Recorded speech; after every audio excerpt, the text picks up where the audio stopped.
अधिकार कसले दियो कि यहाँ बीचबाट ल्याएर यसरी कचलेर मार्ने भनेर जन्माएको होइन नि। त्यसलाई पालम न ठुलो बनाउन त्यत्रो 10 महिनासम्म कोखमा राखेर त्यो मार्ने भनेर बनाएको गरी कचलेर मारेर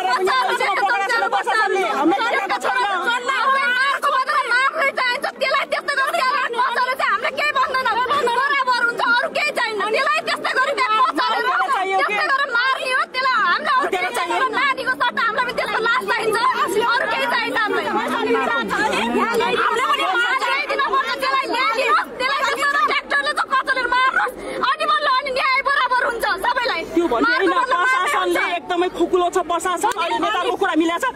त्यो ड्राइभर चाहियो, त्यसमा झर्न मिल्दैन, हामीले मानेन, हामीलाई न्याय चाहियो, सबैलाई न्याय चाहियो। बच्चालाई मारेछ त्यो मान्छे, ड्राइभर चाहियो, साउथ चाहियो, हामीलाई देखाउनु पर्यो प्रशासनले यहाँ। म त त्यसो सुन्दैन। अनि त्यसमा हामी बाजेपछि आउँछ, त्यसमा ससल्लाह गरेर आफ्नो कुरा हुन्छ, त्यसमा कुरा हामीले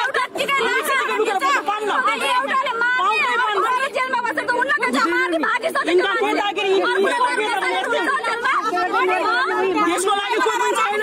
देश भन्छ नि जनताको लागि, यो बगरमा बसेको जनताको लागि कोही छैन। आज मारे नि बोल्दैन, हामीलाई त्यही हो।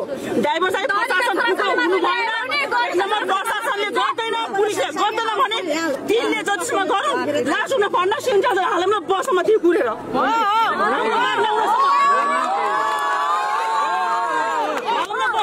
बसे पनि छु बस्छु पनि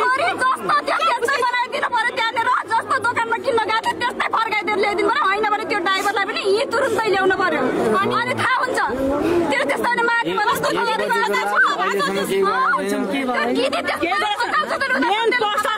पुलिस प्रशासन भनेको मुर्दाबाद।